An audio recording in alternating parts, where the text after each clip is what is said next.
एक लड़की थी जो कृष्ण जी की अनन्य भक्त थी। बचपन से ही कृष्ण भगवान का भजन करती थी, भक्ति करती थी। भगवान की कृपा से उसका विवाह श्रीधाम वृंदावन में किसी अच्छे घर में हो गया। विवाह होकर लड़की पहली बार वृंदावन आई, पर नई दुल्हन होने की वजह से वह कहीं जा न सकी और मायके चली गई। और वह दिन भी आया जब उसका पति उसे लेने उसके मायके आया। अपने पति के साथ फिर वृंदावन पहुंच गई। पहुंचते पहुंचते उसे शाम हो गई। पति वृंदावन में यमुना किनारे रुक कर कहने लगा, देखो शाम का समय है, मैं यमुना जी में स्नान करके अभी आता हूँ। तुम इस पेड़ के नीचे बैठ जाओ और सामान की देखरेख करना, मैं थोड़े ही समय में आ जाऊंगा। यहीं सामने ही हूँ, कुछ लगे तो मुझे आवाज दे देना। इतना कहकर पति गया और वह लड़की बैठ गई। लड़की वहीं बैठकर मन ही मन विचार करने लगी कि देखो बांके बिहारी जी की कितनी कृपा है। उन्हें मैंने बचपन से भजा और उनकी कृपा से मेरा विवाह भी श्रीधाम वृंदावन में हो गया। मैं इतने वर्षों से ठाकुर जी को मानती हूँ, परंतु अब तक उनसे कोई रिश्ता नहीं जोड़ा। फिर सोचती है ठाकुर जी की उम्र क्या होगी, लगभग 16 वर्ष के होंगे और मेरे पति 20 वर्ष के हैं। तो आज से ठाकुर जी मेरे देवर हुए। अब तो ठाकुर जी से नया संबंध जोड़कर लड़की प्रसन्न हुई और मन ही मन ठाकुर जी से कहने लगी, देखो ठाकुर जी, आज से मैं तुम्हारी भाभी और तुम मेरे देवर हो गए। अब वह समय कब आएगा जब तुम मुझे भाभी भाभी कहकर पुकारोगे। इतना सोच ही रही थी कि तभी एक 10 से 15 वर्ष का बालक आया और उस लड़की से बोला, भाभी भाभी। लड़की अचानक अपने भाव से बाहर आई और सोचने लगी कि वृंदावन में मैं तो नई आई हूँ, ये भाभी कहकर कौन बुला रहा है। नई थी इसलिए घूंघट उठाकर नहीं देखा कि गांव के किसी बड़े बूढ़े ने देख लिया तो बड़ी बदनामी होगी।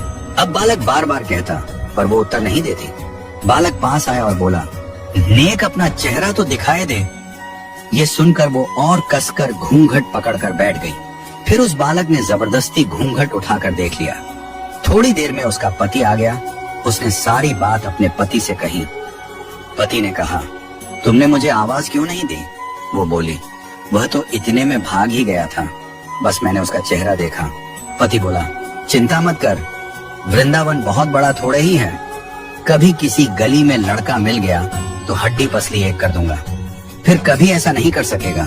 तुम्हें कहीं दिखे तो मुझे जरूर बताना।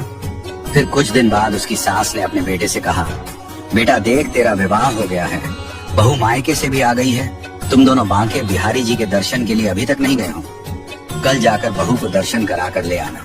अगले दिन दोनों पति पत्नी ठाकुर जी के दर्शन के लिए मंदिर जाते हैं। मंदिर में बहुत भीड़ थी। लड़का कहने लगा, तुम स्त्रियों के साथ आगे जाकर दर्शन करो, मैं अभी आता हूँ। अब वह आगे गई पर घूंघट नहीं उठा रही थी। उसे डर लग रहा था कि कोई बड़ा बूढ़ा देखेगा तो कहेगा, नई बहू घूंघट के बिना घूम रही है। बहुत देर हो गई तो पीछे से पति ने आकर कहा, अरे बावली, बिहारी जी सामने हैं, घूंघट काहे ना खोले। घूंघट नहीं खोलेगी तो दर्शन कैसे करेगी। अब उसने अपना घूंघट उठाया और बांके बिहारी जी को देखा तो बांके बिहारी जी की जगह वही बालक मुस्कुराता हुआ दिखा तो एकदम से चिल्लाने लगी, जल्दी आओ जल्दी आओ। पति पीछे से भागा भागा आया और कहा, क्या हुआ।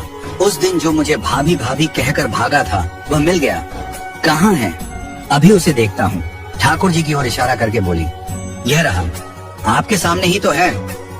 उसके पति ने जो देखा वह अबाक रह गया और वहीं मंदिर में अपनी पत्नी के चरणों में गिर गया और बोला, तुम धन्य हो, वास्तव में तुम्हारे हृदय में ठाकुर जी के प्रति सच्चा प्रेम है। मैं इतने वर्षों से वृंदावन में हूँ, मुझे आज तक उनके दर्शन नहीं हुए और तेरा भाव इतना है कि बिहारी जी ने तुझे दर्शन दे दिया।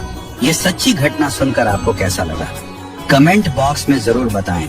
ठाकुर श्री बांके बिहारी जी महाराज की जय।